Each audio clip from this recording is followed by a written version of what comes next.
예, 여야 사당이 검경 수사권 조정 법안을 패스트트랙으로 지정하면서 검찰의 반발이 본격적으로 터져 나오고 있습니다. 수사권 조정에 반발한 문무일 검찰총장이 해외 출장을 중단하고 조금 전 귀국을 했는데요. 네, 자세한 내용은 김성훈 변호사와 함께 짚어보도록 하겠습니다. 어서 오십시오. 오세요. 네, 안녕하세요. 예, 자 해외 출장 도중이나 이게 닷새나 앞당겨서 검경 수사권 조정 법안에 대해서 반대 의사를 밝혔고 오늘 조기 귀국을 문 총장이 했습니다. 네.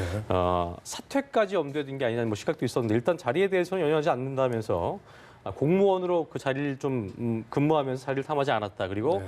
국민의 기본권을 지키려고 애를 쓰겠다. 그리고 자세한 내용은 뭐 추후에 자리를 갖고 얘기했다고 입장을 밝히겠다고 했는데 일단 오늘 그 입국하면서의 장면 어떻게 보셨는지 좀 들어보고 싶네요.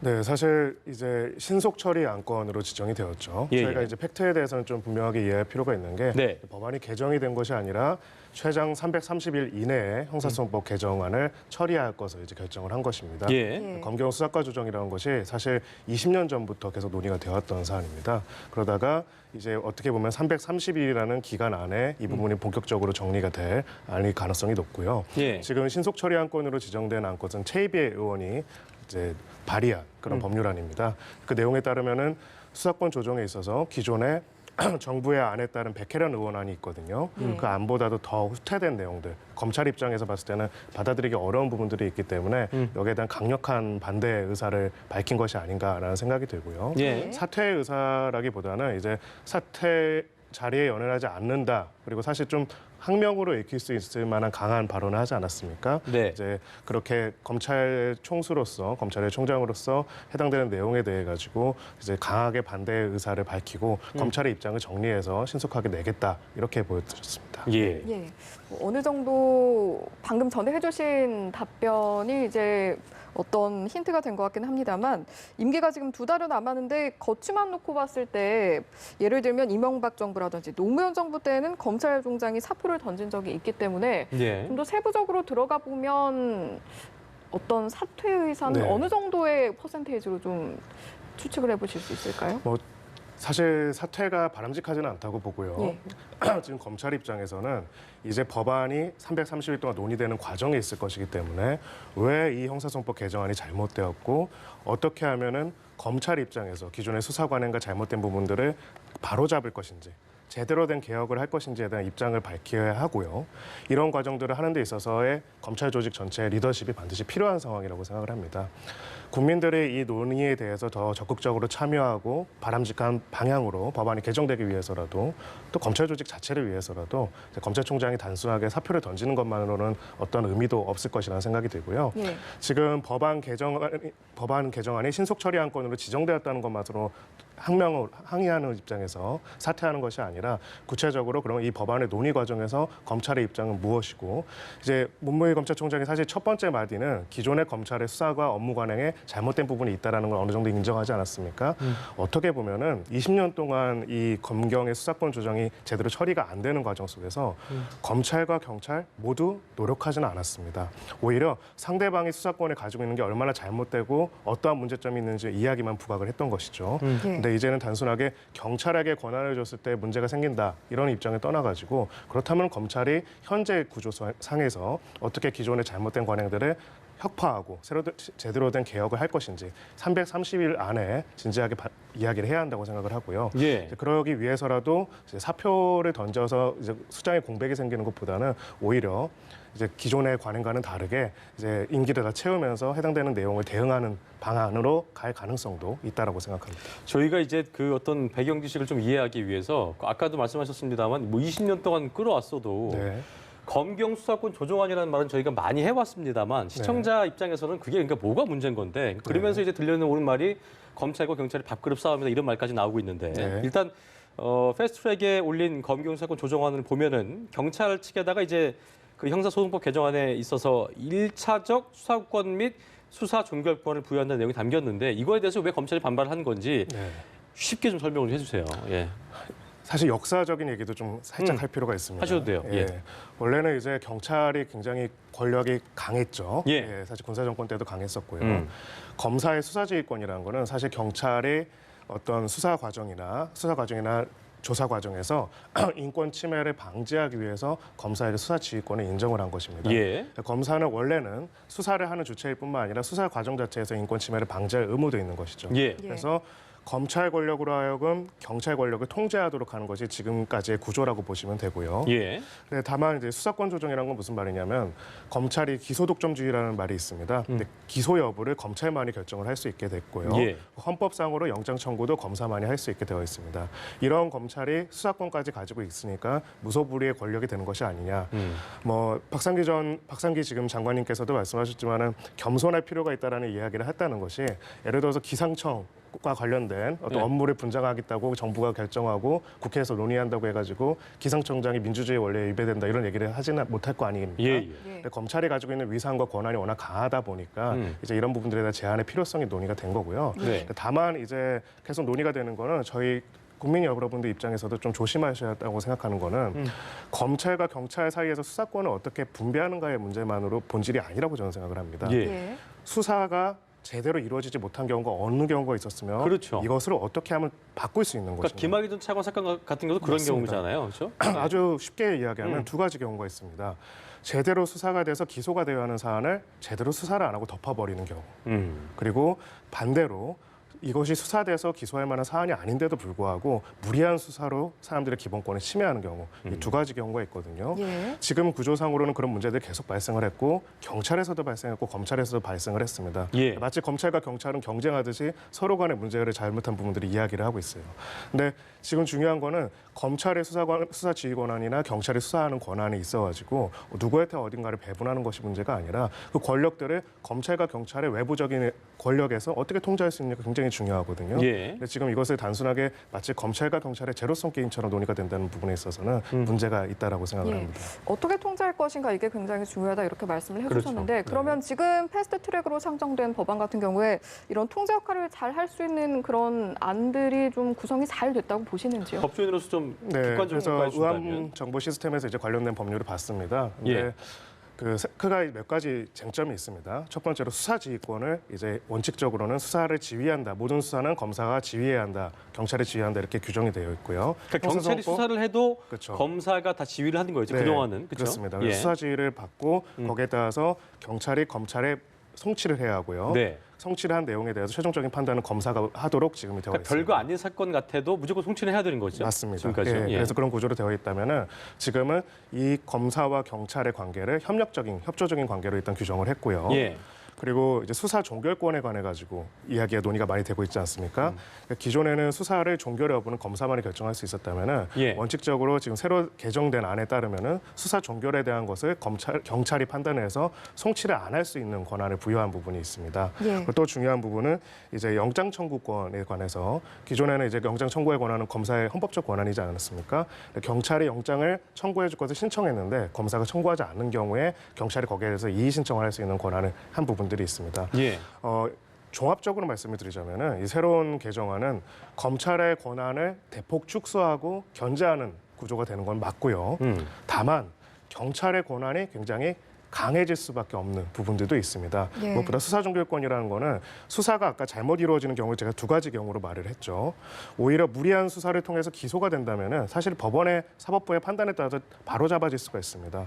실무상 굉장히 문제가 되는 경우는 반드시 밝혀져야 하는 수사가 수사 과정에서의 불성실함으로 인해서 혹은 어떤 다른 의도로 인해서 묻히는 경우거든요. 예. 검찰에서도 이제 굉장히 강하게 반발하는 이유 중에 하나가 이렇게 되면은 경찰이 수사를 은폐하는 것을 검찰이 제대로 발견할 수 없다. 이제 불송치하더라도 이야기를 하는 그걸 어떻게 것이죠. 확인할 수 없다는 말씀이신 그렇죠. 거죠? 그래서 예. 이제 경찰은 거기에 대한 반박으로 불송치를 하더라도 왜 불송치를 했는지에 대한 이유를 통지하게 되어 있고 예. 고소 사건 같은 경우에는 고소인이 이의 신청을 해서 검찰에서 처리할 수 있도록 현재 개정안에 나와 있기 때문에 예. 문제가 되지 않는다라고 하는데요.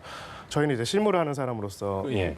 경찰과 검찰에 사건 관해 관계인이 맞습니다. 없는 경우도 있다면서요. 맞습니다. 그래서 개인적 법익에 대한 침해의 죄, 그러니까 예를 들어서 재산 범죄, 예. 성범죄 같은 경우에는 고소인이 있지 않습니까? 있죠. 근데 마약 범죄라든지 다른 범죄 같은 경우에는 국가와 사회적 법익에 관한 죄 같은 경우에는 피해자와 고소인이 명백하게 없습니다. 찾아가야 되는 관계이기 때문에. 그렇죠. 예. 예, 그런 경우에는 이제 사실은 고소인이 이의 신청을 안 하고 그냥 사건이 끝날 수도 있는 여지가 있는 것이죠. 이제 그래서 저희들이 이제 봤을 때는 사실 변호사들은 이제 경찰, 검찰 신문에서 많이 보지 않습니까? 예. 그러니까 검경 수사권 조정에 대한 이야기를 들으면은 여러 가지 생각이 듭니다.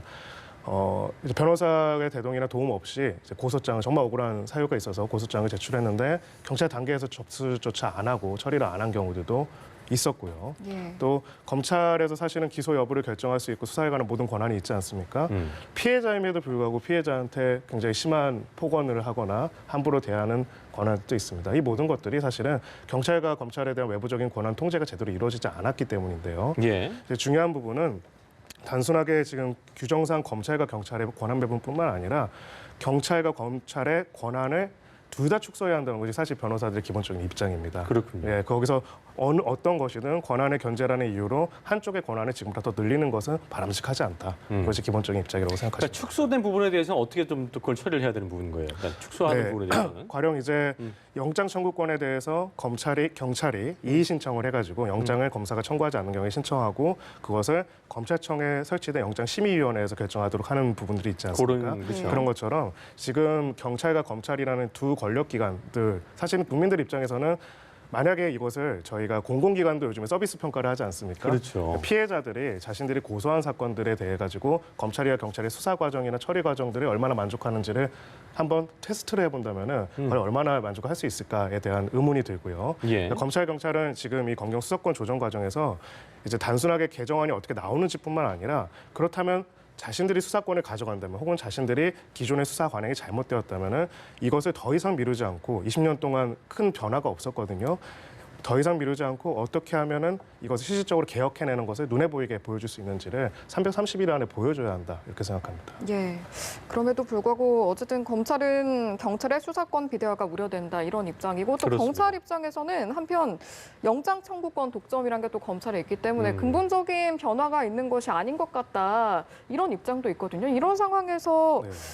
일단 영장 청구권에 대한 개념을 또 다시 한번 저희가 짚고 넘어가야 될 네. 것 같습니다. 헌법 12조 제3항에 따르면 강제 수사에 따른 이제 인권 침해 영장이 강제 수사의 경우에는 영장이 있어야 하고요. 예. 영장을 신청할 수 있는 권한, 청구할 수 있는 권한은 검사만이 가지고 있습니다. 근데 이제 영장에는 크게 이런 여러 가지 형태가 있는데요. 예. 압수수색 영장 들어보셨죠? 예. 그러니까 어떤 압수수색을 할 수 있는 영장이 있고 또 구속영장도 있고요. 해당되는 부분이 있는데 헌법상 권한이기 때문에 검사의 권한을 빼앗아서 경찰한테 줄 수는 없습니다. 근데 경찰로서는 수사를 진행하는 과정에서 강제 수사가 필요함에도 불구하고 검찰 쪽에서 움직이지 않아서 계속 영장을 청구하지 않는 경우 이런 경우들이 있었다. 예. 이거를 통제해야 한다는 이야기를 하는 것이고요. 예. 검사로서는 이거는 헌법상 검사의 권한으로 되어 있는 건데 사실상 헌법상 권한을 침해하는 법률을 만드는 것이 아니냐 이런 의견들이 있는 것이고요. 또 한 가지는 영장 청구권을 통해서 검사가 수사에 개입하거나 수사에 대해서 지휘할 수 있는 여지가 여전히 있기 때문에 문제가 없다라는 게 경찰의 입장인데 한편으로는 우리나라 일반적인 이제 사건들, 민생 사건들 같은 경우에는 강제 수사에 따라서 압수수색 영장에 따라서 증거를 수집하는 경우도 있지만 대부분이 임의 제출 형태를 띠고 있습니다. 임의 제출이라는 거는 피해자들한테 이거 내놓으세요. 제출해 주세요. 핸드폰 제출해 주세요. 이런 방식으로 받거든요. 예. 임의 제출 같은 경우에는 영장과 무관하기 때문에 검찰 쪽에서 사실은 알지도 못하고 개입하기도 어렵다는 것이죠. 그러니까 어쨌든 이런 반박이 있습니다. 그러니까 예. 검찰에서 조금 우려하는 부분은 그 1차 수사권과 종결권을 경찰이 가질 수 있다는 거. 이게 좀 이제 우려된다는 얘기인 건데. 네, 맞습니다. 이게 합리적으로 해결되기 위해서 어떤 쪽으로 좀 흘러가야 된다고 좀 보시는 거예요?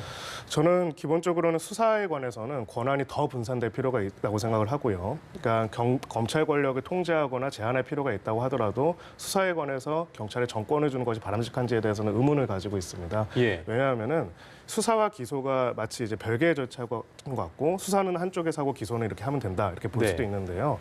서로 신뢰를 한다면 실무에서는요. 예. 실무에서는 수사 과정에서 얼만큼 성실하게 수사가 이루어지는지에 따라서 결과에 있어서 엄청난 차이가 발생을 하게 됩니다. 예를 들어 어떤 사람이 억울한 일을 당해가지고 고소를 한다라고 했을 때 현실 실무는요. 고소인이 알아서 모든 증거들을 다 자료를 가져오기를 바라는 경우가 대부분입니다. 그런 상태에서 이제 수사 자료에 편철되어 있는 증거물만 보고는 기소 여부를 판단하기 굉장히 어렵고요. 예. 그렇다면 수사 권한을 독점적으로 행사하는 기관에서 얼마든지 불성실한 수사를 통해서 불기소를 유도할 수도 있고 또 그렇게 종결할 수 있는 부분도 있기 때문에 기본적으로는 아까 말씀드렸다시피 국민 입장에서는 기존의 수사 권력 기관 둘 중에서 어디에 더 힘을 실어주느냐의 문제가 아니라 어떻게 하면 이 두 기관들이 수사권 조정이라는 하나의 하나의 이슈 속에서 스스로의 권한을 내려놓고 개혁하는 것을 노력하느냐를 더 봐야 한다 이렇게 생각을 합니다. 기본적으로 경찰이 수사한 것을 검찰이 믿는다면 니네 수사한 거 내가 믿고 기소할게 이게 돼야 되는데 네. 서로 일단 뭐 네. 그걸 믿지 못한 부분도 좀 문제가 있는 것 같고 네. 신뢰 간의 부분도 좀 있는 것 같고요. 네. 어떻게 좀 앞으로 좀 흘러갈 거라고 좀 예상을 하세요. 권력 분립이라는 건 사실은 그 불신에 기대서 권한을 제한하는 원리입니다. 저는 수사의 과정에 있어가지고 두 기관이 서로 신뢰하지 못하고 견제하고 책임을 묻는 구조는 바람직하다고 생각을 하고요. 예. 그래서 한쪽 기관들이 권한을 독점해가지고 수사 과정에서의 불성실함이나 무리함을 행사하지 못하도록 통제해야 한다고 견제를 생각합니다. 해야겠죠. 맞습니다. 그래서 예. 다만 이제 그럼 검찰이 그런 통제를 제대로 해왔고 그런 통제를 할 수 있는 권한을 가지고 오히려 그 권한을 남용해오고 독점해오지 않았냐라는 비판은 검경의 수사권 조정이 아니라 다른 문제로서 해결될 필요가 있다고 생각을 하고요. 예. 지금 예를 들어서 검찰의 불기소 처분에 대해서는 그 항고를 할 수는 있지만은 그리고 재정 신청을 통해서 사법부의 판단을 받을 수는 있지만은 현실적으로는 제대로 된 교정이 이루어지지 못하는 부분들이 있습니다. 이런 예. 부분들을 어떻게 해결해야 하는지 봐야 할 것 같고요. 예. 검경 수사권 조정 논란이 20년 동안 이어졌다고 말씀드리지 않았습니까? 예. 어떻게 보면 20년 동안 조정이 안 됐고 특별하게 노력을 안 했습니다. 이제 330일 남았습니다. 330일 남았기 때문에 이제는 어떻게 하면은 검찰로서도 어떻게 하면은 지금 우리가 잘못됐던 수사 관행을 어떻게 바꿀 수 있고 했는지를 보여줘야 하고요. 예. 경찰로서도 그럼 우리가 수사를 전담한다면 어떻게 하면 이 우려사항들, 권력의 비대화의 부분들을 방지할 수 있는지를 실질적으로 보여줘야 하고 이제는 더 이상 미룰 수 없다 이렇게 생각을 합니다. 맞아요. 올바른 견제를 하되 네. 무소불위의 권력 같은 걸로 억지로 또 방해를 하거나 이런 네. 상황이 되지 않으면 안 되기 때문에 네. 앞으로 좀 더 좋은 합의안이 나오기를 기대해 보겠습니다. 지금까지 김성훈 변호사와 함께 다시 한 내용 짚어봤습니다. 오늘 말씀 고맙습니다. 네, 고맙습니다. 감사합니다.